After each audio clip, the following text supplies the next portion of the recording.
हरामी के पास से चोरी से चला गया, उसको न बताया कि मैं भागा जाता हूँ। हाँ, और आगे लिखा है रेचल ने क्या किया? वह अपना सब हो गया ना? हाँ, पिता के ग्रह देवताओं को चुरा लिया।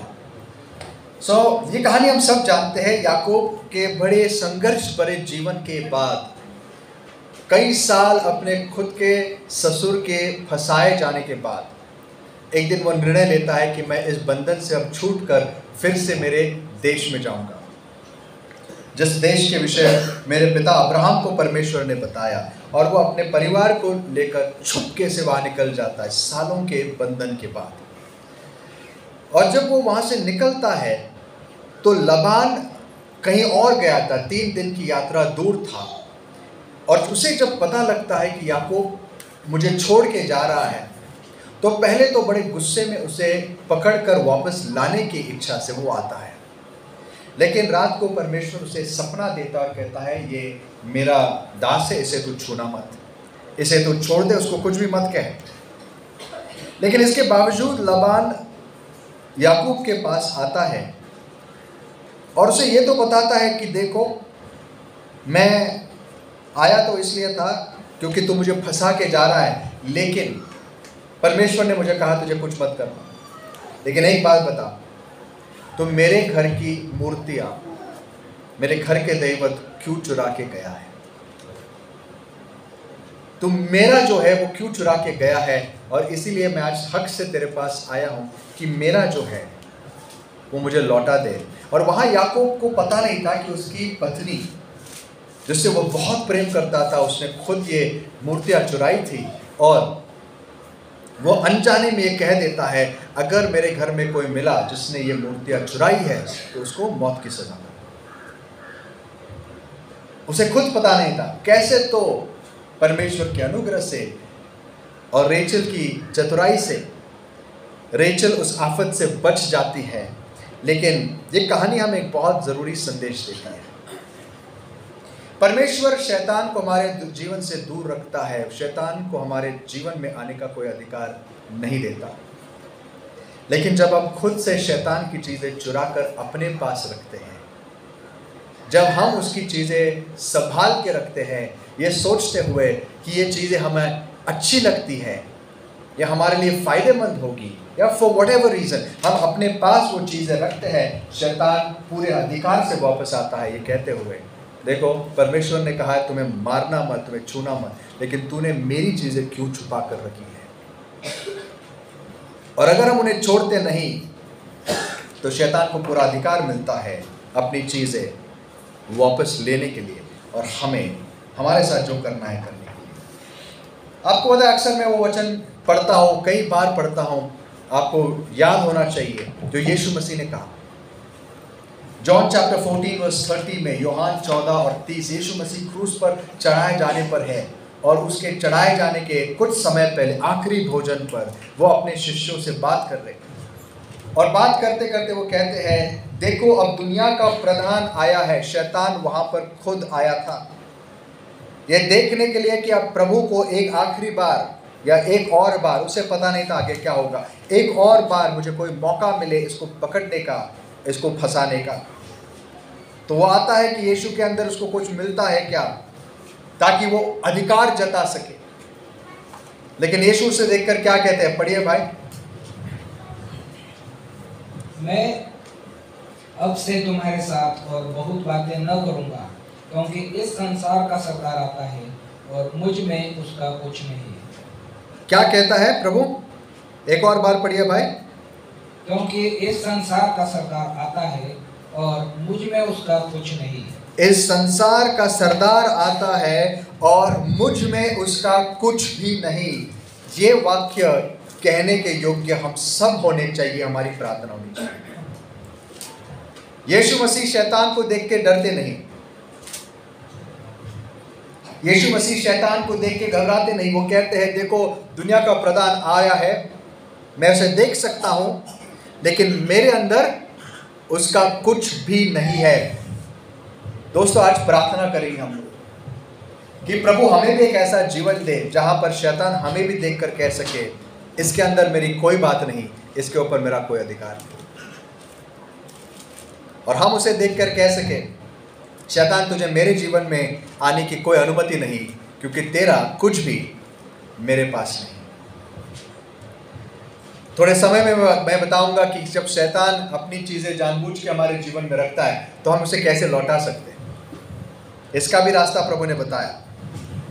लेकिन शैतान करता क्या है, उसका फुल टाइम जॉब क्या है, एक बार आपको याद दिला।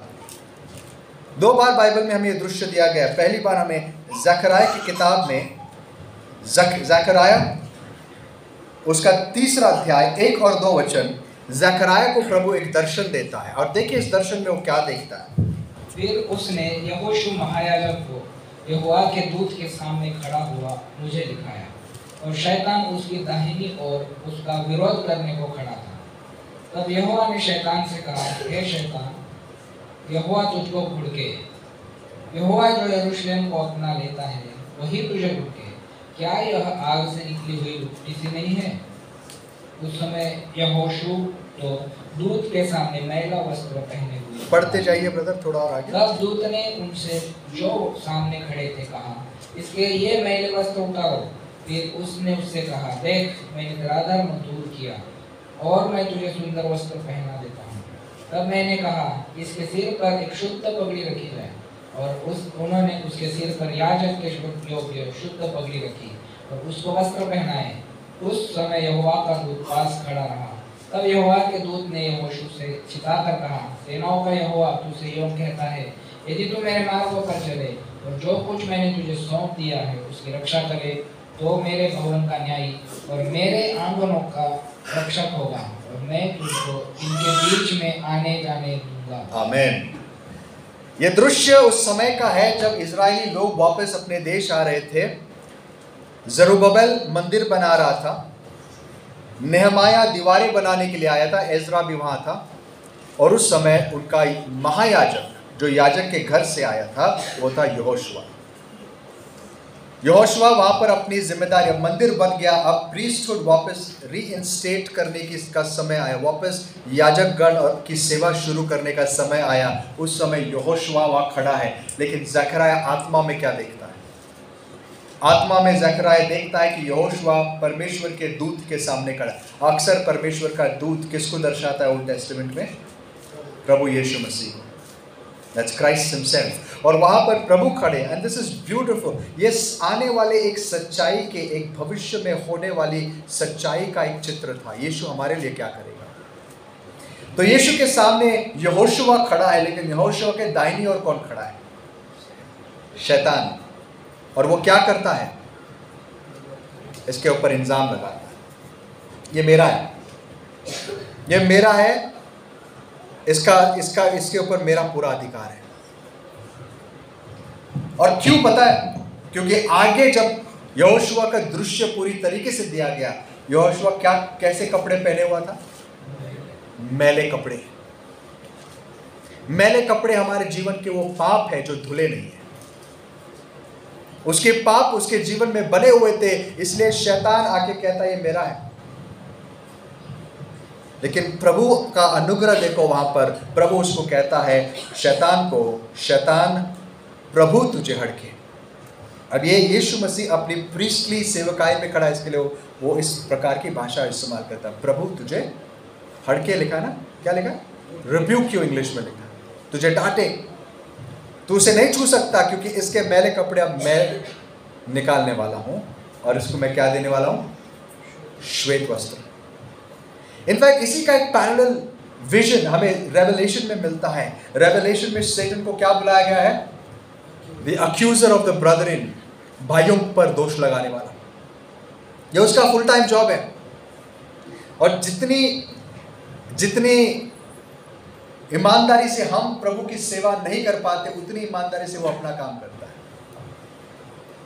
He is committed to his work। वो पूरी ईमानदारी से वो पीछे लगा हुआ है कि कौन है जिसके ऊपर मैं इल्जाम लगा सकूं। और यहां पर यहोशुआ के सामने प्रभु खड़ा था, इसके लिए उसको बचा लिया। और बाइबल हमें रेवलेशन में बताती है, वहां पर भी जो संत परमेश्वर के सामने खड़े हैं वो श्वेत वस्त्रों में, श्वेत वस्त्र किसको दर्शाते हैं? उनके धार्मिक कामों को।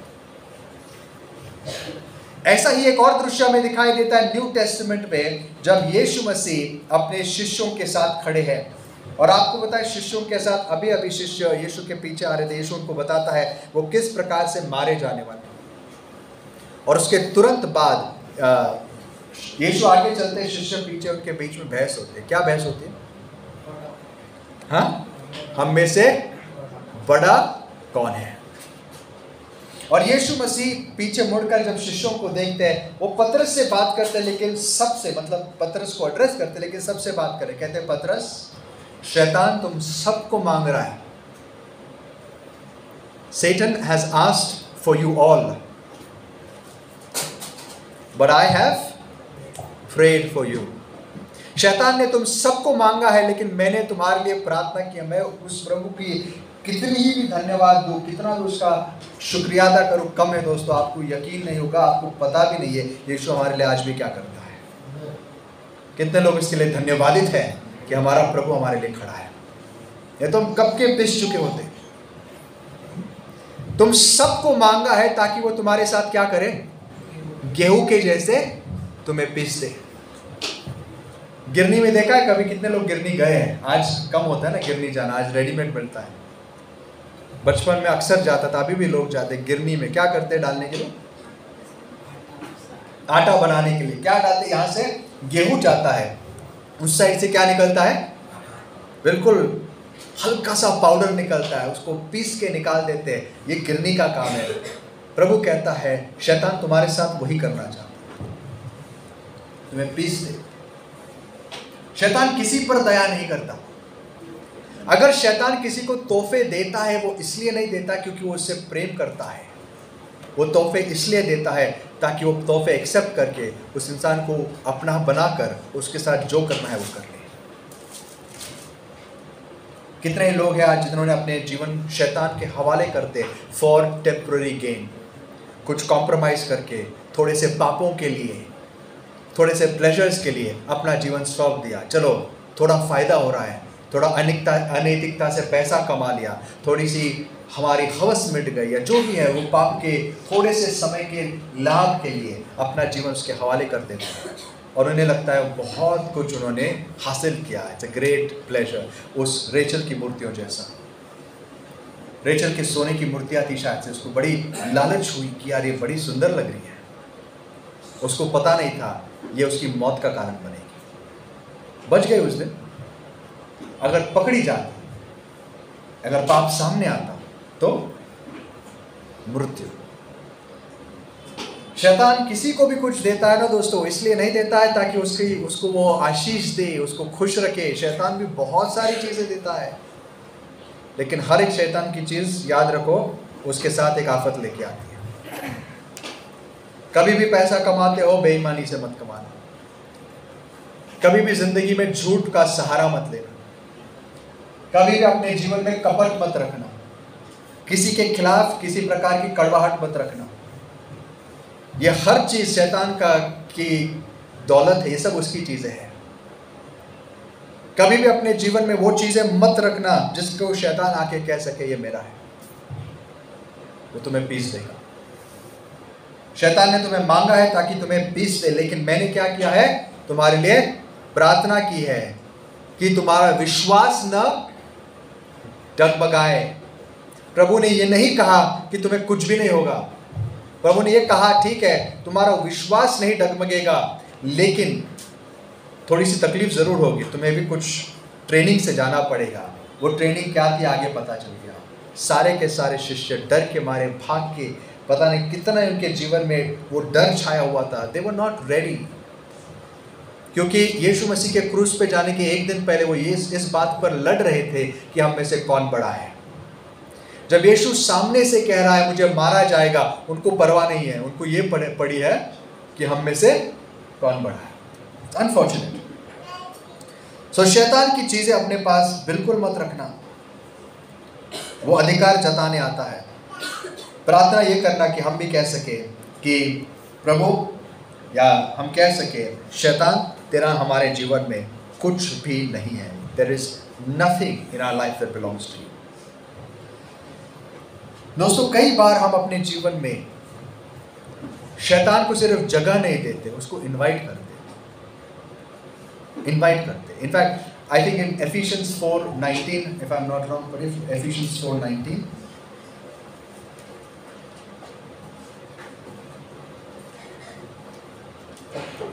एफिस का राज 4, और वे सुन्न होकर लुचपन में लग गए। अच्छा ये कंटिन्यू, अब काफी बड़ा लिस्ट है। आई थिंक वर्स 27 में वो स्पेसिफिक वर्स है 27। और न शैतान को अवसर दो। पूरा कॉन्टेक्स्ट पढ़ना, आगे पीछे थोड़ा। क्रोध तो करो पर पाप मत करो। हाँ। सूर्यास्त होने तक तुम्हारा क्रोध न रहे, और न शैतान को अवसर दो। चोरी करने वाला आपकी चोरी न करे, और भले काम करने में अपने हाथों से परिश्रम करे। अगर ये पूरा कॉन्टेक्स्ट पढ़ो तो पॉल काफी सारी चीजों का लिस्ट बताता है कि इन चीजों से दूर रहो, और इसके बीच में वाक्य लिखता है शैतान को कोई अवसर मत दो। क्रोध करो लेकिन पाप मत करो। अच्छा ये भी मुझे एक्सप्लेन करने दो। क्रोध करो को लोगों को लगता है क्रोध एक जस्टिफाइड चीज है, क्रोध करना ठीक है। हाँ, क्रोध करना एक ही सिचुएशन में जस्टिफाइड है, जब आपका क्रोध प्रभु के खातिर या ऑन बिहाफ ऑफ गॉड है। जैसे कि यीशु मसीह को गुस्सा कब आता था? जब लोग दूसरे लोगों को पिता के पास आने से रोकते थे। फरूशी जैसे लोग जो लोगों को परमेश्वर के पास आने से रोकते थे, उसको गुस्सा आता था। जब पिता के खिलाफ कोई कुछ करता था, उसे गुस्सा आता था। मेरे मंदिर को तुमने क्या कर दिया? डाकुओं का अड्डा बना दिया। चर्च के खिलाफ कुछ हुआ तो उसे गुस्सा आता था, और वो गुस्सा, उस गुस्से में वो पाप नहीं करता था।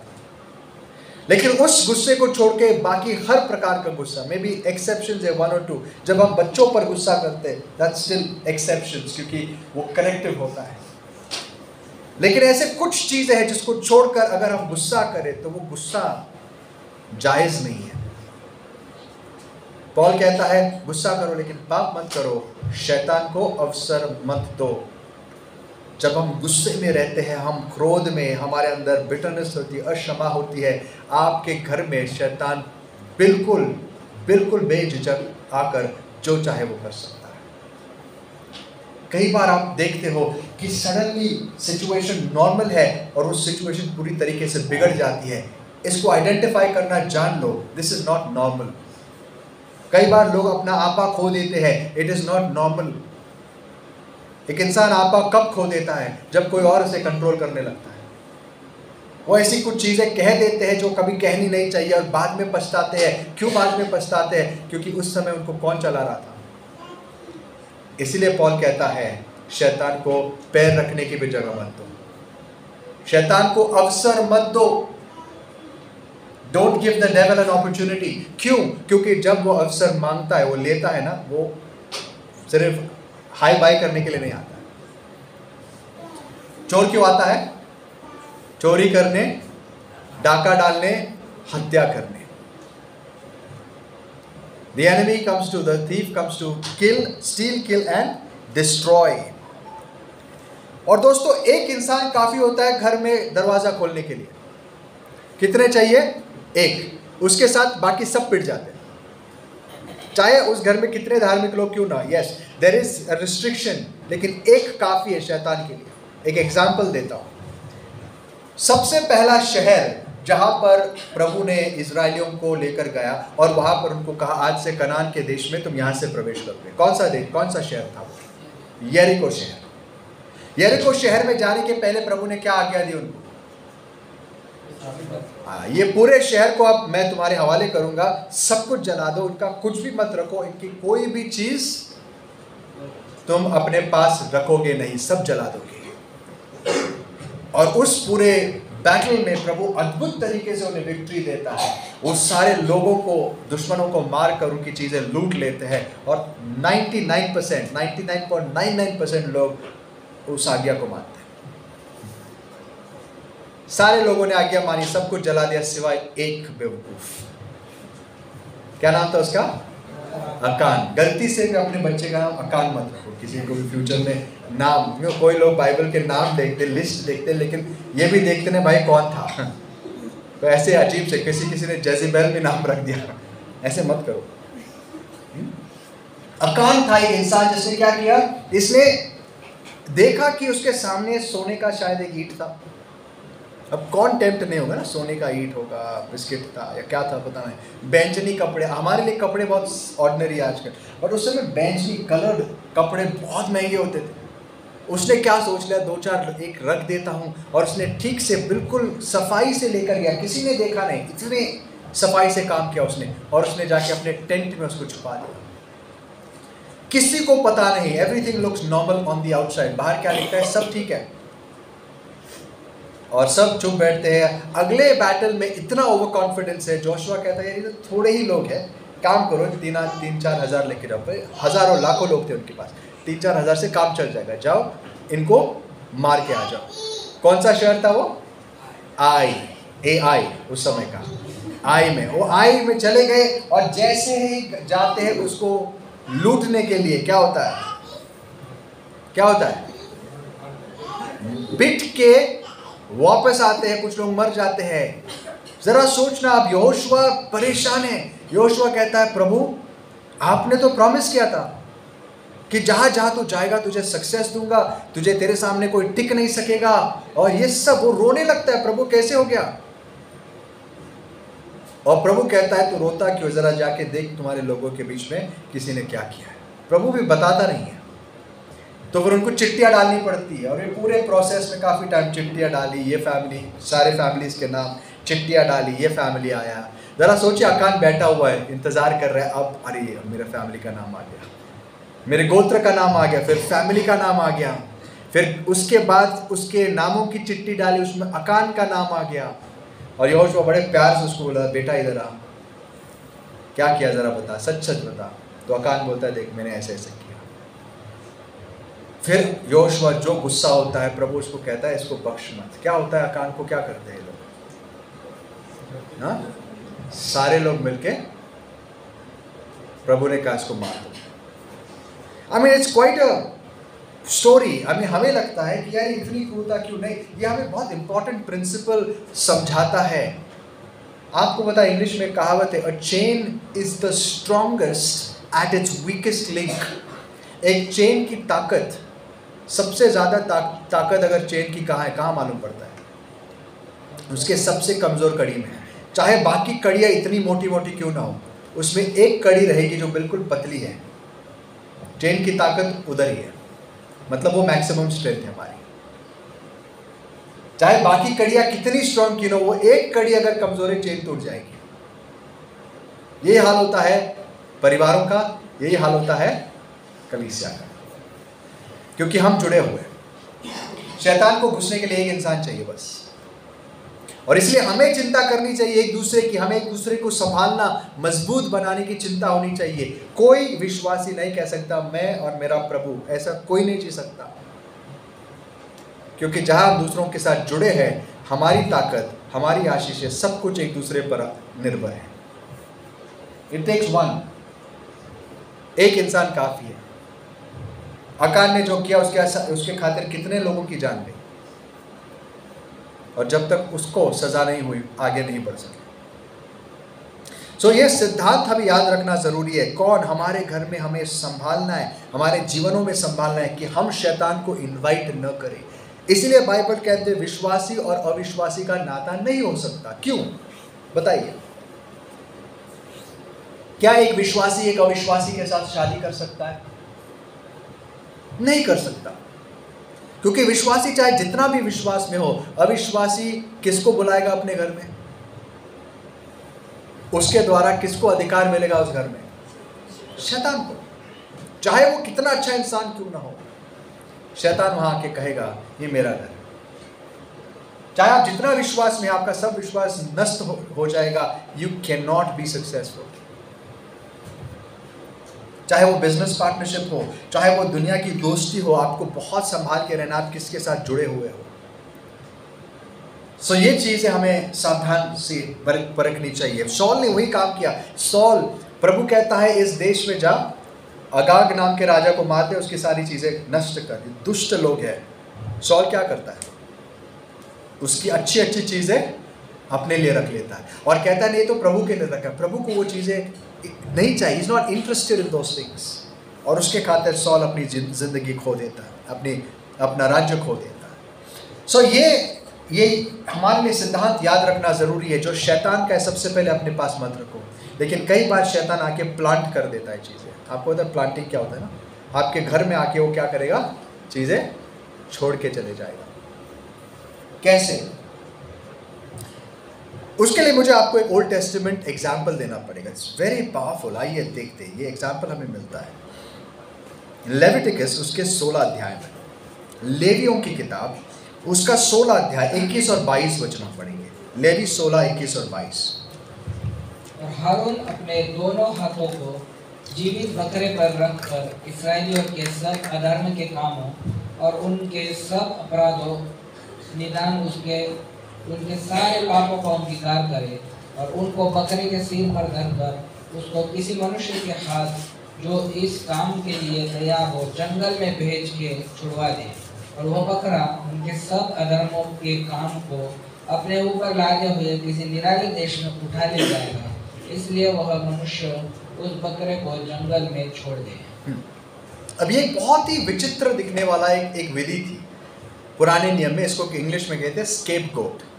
सुना है कितने लोगों ने? हिंदी में क्या कहते हैं इसको? बलि का बकरा। आज भी हमारी भाषा में इस्तेमाल करते हैं कि नहीं, बलि का बकरा इसको बना दिया, स्केप गोट बना दिया।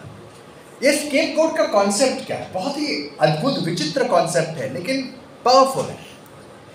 मैंने एक बार आपको समझाया था, हमारे सैटरडे मीटिंग में हमारा डिस्कशन चल रहा था, तो मैंने ये बात समझाई थी कि कैसे टावर ऑफ बैबल के बाद, बैबल के उस गड़बड़ी के बाद जहाँ पर लोगों ने बगावत की, परमेश्वर ने कहा पूरी दुनिया में फैलो, उन्होंने कहा नहीं, हम एक साथ रहेंगे, हमारा नया एक हम मज़हब बनाएंगे और हम अपना रास्ता ढूंढेंगे स्वर्ग जाने का। उस समय परमेश्वर उतर के आता है और लोगों की भाषा में गड़बड़ी कर देता है और लोगों को अलग कर देता है।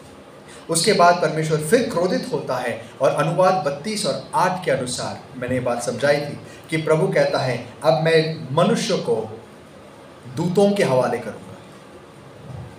ड्यूटरॉनमी 32:8 जो सबसे पुराने मैन्युस्क्रिप्ट्स, अनफॉर्चुनेटली मेरे पास टाइम नहीं है वो एक्सप्लेन करने के लिए, ये बातें मैंने उस दिन समझाई। सबसे पुराने मैन्युस्क्रिप्ट में लिखा है he divided the nations according to the number of the sons of God. परमेश्वर के पुत्रों के हिसाब से उसने राष्ट्रों को बांट दिया और उसने इज़राइल को अपने लिए रखा। तो परमेश्वर ने क्या किया? दुनिया को दूतों के हवाले कर दिया और एक राष्ट्र अपने लिए रखा और उस राष्ट्र में के लिए एक इंसान को चुना जिसके द्वारा उसने राष्ट्र बनाया और उस इंसान को कहा तू एक देश में आएगा जिसका नाम कनान होगा, ये बाउंड्री जो है ये मेरी होगी, ये पूरा इलाका। अब अजीब लगता है, स्वर्ग और पृथ्वी बनाने वाला परमेश्वर सब कुछ उसका है, लेकिन फिर भी वो एक व्यवस्था बनाता है जिसमें बाकी मनुष्यों को अलग करता है और कहता है ये देश मेरा होगा। और किस प्रकार से वो उन दूतों को आज्ञा देता है उनको संभालने की विषय ये मैंने बताया था। वो दूत फिर बाद में बगावत करते हैं और साम 82 में हम देखते हैं कि उनके ऊपर भी न्याय आ जाता है। लेकिन ये सब क्यों मैं समझा रहा हूं? क्योंकि इज़राइल की जो जमीन थी वो परमेश्वर की पवित्र जमीन थी और इज़राइल के बाहर की जितनी जमीन थी वो शैतान के हवाले की गई थी, अर्थात उन दूतों के हवाले जिन्होंने बगावत की थी। इसीलिए आप बाइबल में कहीं पर भी देखो पुराने नियम में जब लोग वायदे की जमीन में रहते थे और वचन के और वाचा के अनुसार रहते थे उनको कोई छू नहीं सकता था। लेकिन जिस समय वो वायदे को या कवेनेंट को तोड़ते थे, वाचा को तोड़ते थे, आज्ञाओं को तोड़ते थे और या देश छोड़ के जाते थे, उनके ऊपर भारी संकट आता था। नयोमी आपको याद है? नयोमी और उसके पति और 2 पुत्र क्या करते हैं? देश में अकाल आया, वो क्या करते हैं? देश छोड़ के जाते हैं। देश छोड़ के जाने के बाद दोनों लड़के वहीं मर जाते हैं। अब्राहम क्या करता है? अब्राहम को प्रभु ने कनान में बुलाया। कनान में आने के बाद वो क्या करता है? जब अकाल आया उसने क्या किया? मिस्र में जाता है। मिस्र में जाके इतना डर जाता है कि अपनी पत्नी को बेचने के लिए तैयार हो गया। वही अब्राहम जब कनान देश में था उसको खबर आई मेरा भतीजा लूत, उसको 4 या 5 राजाओं ने किडनैप किया है, पूरे परिवार को किडनैप किया, सबको लेके गए। अब्राहम 312 लोगों को लेकर उनके पीछे जाता, उनको मारकर जय पाकर वापस आता है बिना किसी को डरे, पूरे विश्वास से भरा हुआ क्योंकि वो अपने वायदे के ज़मीन में था। एग्जाम्पल आफ्टर एग्जाम्पल मैं दे सकता हूं, जब भी परमेश्वर के लोग अपने वायदे के ज़मीन में थे और वाचा के अनुसार चलते थे, कोई उन्हें छू नहीं सकता। लेकिन जिस समय या तो वो ज़मीन छोड़ते थे या वो वायदे को तोड़ते थे, वाचा को तोड़ते थे, शैतान वहां आकर अपना अधिकार जताता था। तो ऐसे समय में परमेश्वर ने एक प्रयोजन रखा था, बड़ा सुंदर प्रयोजन है। प्रभु जानता था कि उसके लोग गड़बड़ी करेंगे, तो उसने एक विधि बनाया। उसने कहा कि साल में एक बार सारे इजरायली अपने प्रभु के भवन में आने चाहिए, और साल में एक बार सबने उपवास करना चाहिए, और उस दिन तुम मेरे लिए प्रजा में से 2 बकरों को लेकर आओ, 2 बकरे, और उन दोनों बकरों को मेरे सामने लाओ, और उनके बीच में चिट्टियां डाली जाएगी। बाइबल में बहुत चिट्टियां डालते थे पहले।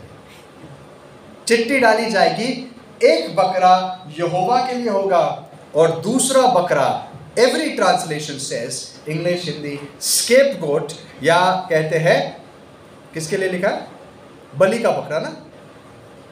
पढ़िए उस वचन को जहां लिखा है,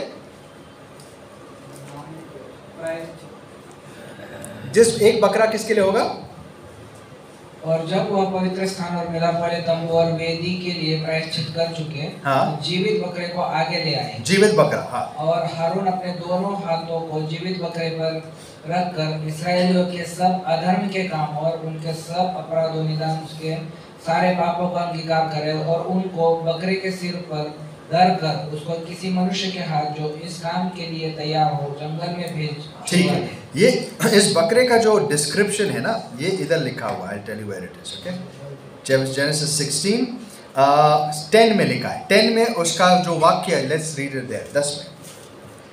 परंतु जिस बकरे पर अजाजेल के लिए चिट्ठी निकले, आगे, वह यहोवा के सामने जीवता खड़ा किया जाए। जिस बकरे के किसके लिए चिट्ठी निकले, अजाजेल के लिए। ध्यान से सुनना, एक बकरा यहोवा के लिए, एक बकरा अजाजेल के लिए। अजाजेल कौन है?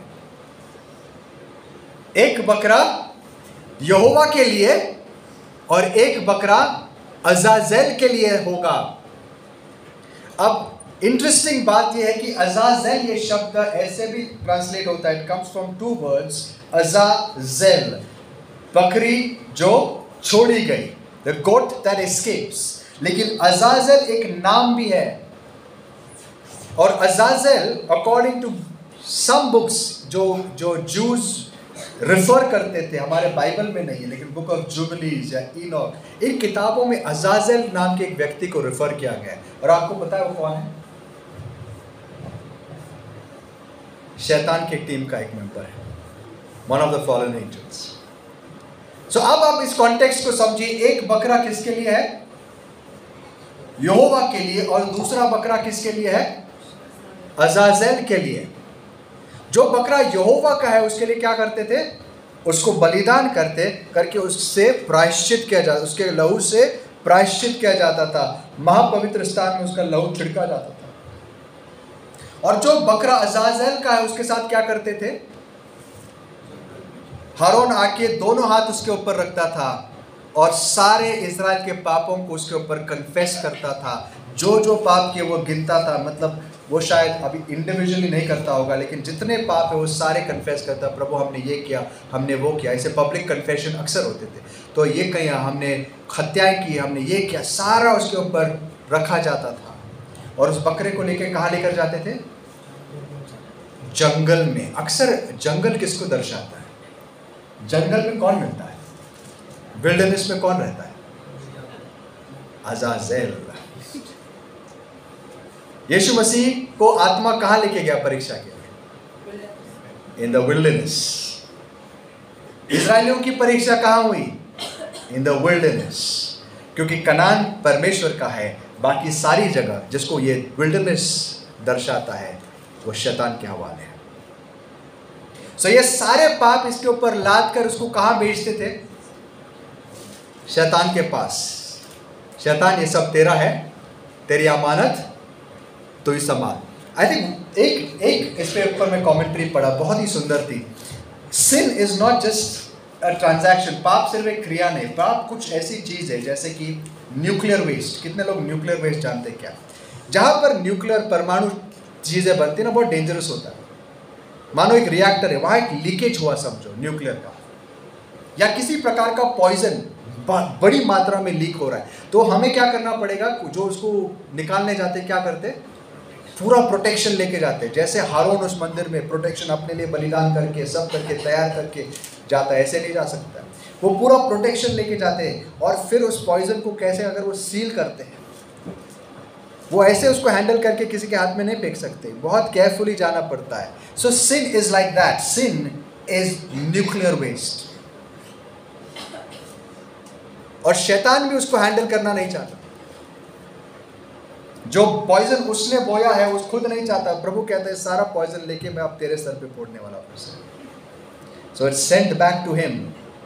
और ये बकरी उसी को दर्शाती है कि शैतान तूने जो इधर बोया है ना, ये अब तेरे सर पे आने वाला है। आपको पता है दोनों बकरियों का जो काम है, वो दृश्य, वो प्रोफेसी किसने फुलफिल की? प्रभु यीशु मसीह। वो अकेला बलिदान भी बना और वो बकरा भी बना जिसने पूरे दुनिया के पाप उठा लिए और जाके कहाँ पर लौटा दिए?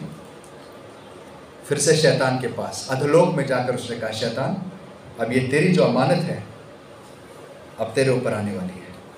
तेरी आफत, तेरी उल्टी गिनती शुरू हो चुकी है। This belongs to you. आपको पता है यीशु को कहाँ मारा गया? एक स्पेशल वर्ड है हिब्रू में, he was crucified outside the camp। कहाँ मारा गया उसको? छावनी के बाहर। इस बकरी को कहाँ भेजा जाता था? छावनी के बाहर। इजराइल के सारे पाप उठाकर जाते थे। वो साल में एक बार होता था, टेम्पररी एक अरेंजमेंट था कि इजराइल एक साल के लिए रीसेट हो गया, एक साल के लिए उनको फिर से अनुग्रह मिल गया। लेकिन यीशु मसीह ने एक ही बार हमारे लिए वो काम कर दिया। Praise the Lord.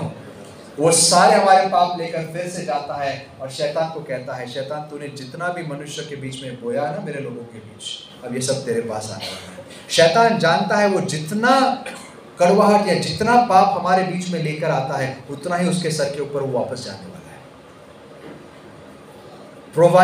प्रोवाइडेड हम भी उसमें कुछ करें, हम वो पाप अपने पास नहीं रखें।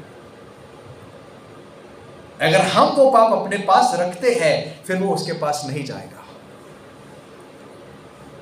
इसलिए आज हमें ये भी आना चाहिए दोस्तों, शैतान आके बोएगा, वो अपना काम करेगा, वो आपके कान में आके फुसफुसाएगा, वो आपके जीवन में बुराई को बोने की पूरी कोशिश करेगा। लेकिन हमें भी आना चाहिए कि हम किस प्रकार से ये वापस उसके पास भेज दें।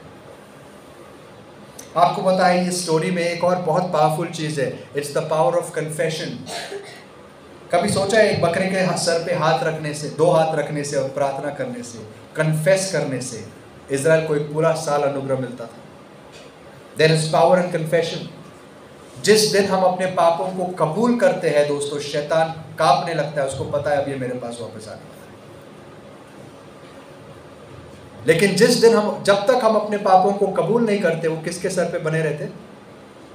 हमारे। इसके लिए प्रभु क्या करता है? कहता है जो अपने पापों को छुपाएगा अकान के जैसे वो अनुग्रह नहीं पाएगा, जो अपने पापों को कबूल करेगा उसको क्षमा मिलेगी। एक इंसान जो जस्टिफाई करता है अपने आप को, नहीं मैंने नहीं किया, मैंने ये नहीं किया, मैंने किया लेकिन ये किया, उसको कभी क्षमा नहीं मिलती। एक इंसान जो कहता हाँ मैंने किया प्रभु मुझे क्षमा कर, मैं उस समय गलत था, उसको क्षमा मिलती है और उसका सारा दोष किसके सर पे फोड़ा जाता है? किसको दिया जाता है? उसी शैतान को जो वह लेकर आया। शैतान जो पॉइजन हमारे बीच लाता है ना, we can give it back, हमारे पास रखने की जरूरत नहीं है। लेकिन आपको अफसोस की पता है, अफसोस क्या है पता है? अफसोस की बात क्या है? बहुत सारे लोग वो पॉइजन अपने पास संभाल के रखते हैं। जो कड़वाहट वो लेकर आता है हम संभाल के रखते हैं, हम अपने पास रखेंगे, हम नहीं छोड़ेंगे। शैतान कहता है वाह बेटा यही तो मैं चाहता हूं, तो मेरा अच्छा दास है, well done my good and faithful servant. लेकिन गलत इंसान से सुन रहे हैं हम लोग। जब वो किसी प्रकार का पाप लाता है और उस पाप को हम कबूल ही नहीं करते, शैतान कहता है अच्छी बात है अब इस पॉइजन से तुम मरेगा। लेकिन जिस दिन हम आके प्रभु के सामने कहते हैं प्रभु मैंने ये किया है, प्रभु अकेला वो व्यक्ति है जो कर सकता है। हमारे पाप लेकर किसके सर पे डालता है? शैतान के। There's an interesting story, आपको बताइए, ये विधि सालों साल चलती थी और एक दिन यीशु मसीह आए और उनको क्रूस पर मारा गया। उस दिन एक रेफरेंस है हिस्ट्री में ना, आई कांट ऑथेंटिकेट, मैंने इतना इसके ऊपर रिसर्च नहीं किया लेकिन पढ़ा जरूर है। जिस साल यीशु मसीह को क्रूस में मारा गया उस दिन भी ये विधि की गई थी, उस साल और उस दिन स्केप गोट के ऊपर हाथ रखे गए थे, बकरी के ऊपर, और उस बकरी को छोड़ दिया गया था जंगल में। और ऐसा पहले कभी बहुत समय तक हुआ नहीं था, लेकिन उस साल हुआ। पता है क्या हुआ? वो बकरी वापस आई, छावनी में वापस आई। परमेश्वर उन लोगों को कह रहा था अब इस बकरी से काम नहीं चलेगा, क्योंकि तुम्हारे पाप उठाने वाला सिद्ध मेमना मैंने भेजा है, वो आ चुका है। वो अब तुम्हारे पाप उठाकर वहां पर क्रूस पे मरा हुआ है। इस बकरी का कुछ फायदा नहीं। अब शैतान के जो दोष है सच में उसके सर पे मांडे जाएंगे, उसके ऊपर रखे जाएंगे। Give to the devil what belongs to the devil. जो शैतान का उसको दे दो, अपने पास मत रखो। प्रभु ने हमारे लिए रास्ता बनाया। जब पाप होता है, गलती होती है, तुरंत कबूल करो, क्षमा मांगो और आगे बढ़ो। आपको अनुग्रह मिलेगा, आपके वस्त्र श्वेत हो जाएंगे। शैतान नहीं कह पाएगा ये मेरा है। उसका पॉइजन आपको खत्म नहीं कर सकता, लेकिन जितना समय तक आप अपने पास रखोगे उतना ही वो आपको नाश करेगा। और सिर्फ आपको नहीं, आपके साथ रहने वाले सब, क्योंकि वो किसी पे दया नहीं करता। तो आइए हम दुआ करते हैं, प्रभु जो रास्ता आपने हमारे लिए बनाया है, लेट्स लर्न कि प्रभु हम भी उस स्केप गोट के जैसे कैसे हम शैतान का जो उसको लौटा सकते हैं। हर साल जब वो बकरा आता था, शैतान को बड़ा खराब, अज़ाज़ेल को खराब लगता था, यार एक साल की मेहनत मेरी वेस्ट हो गई, अब ये सारे दोष मेरे ऊपर वापस आ गए। अगला साल फिर से मेहनत करना पड़ता है, फिर से जाके लोगों को भड़काना है, फिर से काम करना है। फिर भी वो टेम्पररी था, चलते जाता। लेकिन प्रभु जब आए, उन्होंने एक ही बार हमारे लिए बलिदान दिया और उसके बाद कभी भी वापस बलिदान देने की जरूरत नहीं पड़ी। बाइबल कहती है हिब्रूज चैप्टर 12 वर्स 1 में, हिब्रूज 12:1, और यहाँ पर हम खत्म करेंगे।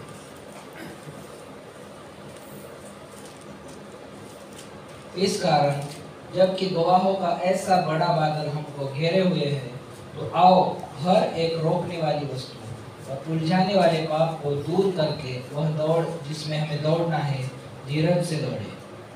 ये जो उलझाने वाला शब्द है ना, इंग्लिश में इट्स अ स्नेर, एनस्नेर। आइए हर उस पाप से जो हमें हमारे सामने जाल के जैसे रखा गया, इट्स अ स्नेर, उस जाल से बच के रहो। शैतान बहुत जाल बिछाएगा और अगर आप उसमें फंस गए, निकलना मुश्किल है। कल मैं बात कर रहा था कि किस प्रकार आज सबसे बड़ी बीमारी, सबसे बड़ा जो प्रॉब्लम हमारे बीच है वो है सोशल मीडिया, फोन्स का।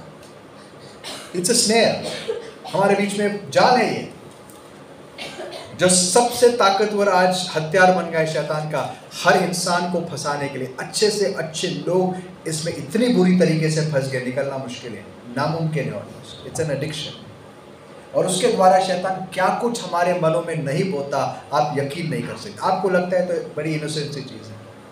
कल मैंने कुछ एग्जाम्पल्स दिए किस प्रकार से इनोसेंट लगने वाली चीज़ें आपकी ज़िंदगी को तबाह कर देती है, आपके परिवार को तबाह कर देती है। It's difficult. ये युद्ध बहुत बड़ा हो चुका है अभी। आपके कान में वो क्या डालता है, आपकी आँख में वो क्या डालता है, इसके ऊपर ध्यान देना। जो उसका है अपने हृदय में मत रखना। इवन थिंग्स यू हियर, आपको लगता है चलो सिर्फ चीज़ें, जो मूर्तियाँ रेचल ने की वो शारीरिक थी, आपको पता है आज वो कितनी चीज़ें हमारे हृदय में आके वो रखता है। आपने किसी के बारे में कुछ बुराई सुनी, उसको एक्सेप्ट कर लिया, अपने पास रख लिया, उसकी मूर्ति रख लिया। आपने किसी गंदी चीज़ देखी और वो आपके मेमोरी में फिट हो गया, आपको वो चीज़ें याद है, you've kept his idol। आपको दुनिया का कोई लालच उसने दे दिया और उसके पीछे आप लग गए, तो आपने मूर्ति छुपा कर रख ली। And there are countless things like that. आप जितना देखोगे आपके अंदर वो किसी प्रकार की दुनियादारी की चीज़ें भरते जाएगा। वो चीज़ें जो हम रखते हैं हमारे अंदर, अपने अंदर मत रखो। जो शैतान का है उसको लौटा दो, उसको कबूल करो। प्रभु ये मैंने गलत किया है, मुझे क्षमा कर, मैं इसको लौटाना चाहता हूँ। Treat it like nuclear waste, poison. कोई भी इंसान पॉइजन लेके घूमता नहीं है। अगर हमको पता चला हमने पॉइजन लिया हाथ में, तो हम क्या करेंगे? 10 बार हाथ धोएंगे, दूर से दूर जाके फेंकेंगे। वैसे ही शैतान की हर चीज के साथ करो। तो आइए आज प्रार्थना करते, प्रभु शैतान की कोई भी चीज मेरे जीवन में पाई न जाए, इसलिए मुझे अनुग्रह दे। मुझे चिता, मुझे दिखा कि मैंने क्या ऐसी चीज मेरे जीवन में रखी है जिसको आकर शैतान क्लेम कर सकता है, कह सकता है ये मेरा है। प्रभु मुझको दिखा। आइए अपने सिरों को हम झुकाएंगे, प्रार्थना करेंगे। थोड़ा समय अपने अपने जगह हम रिफ्लेक्ट करेंगे इस बात पर और प्रभु से प्रार्थना करेंगे।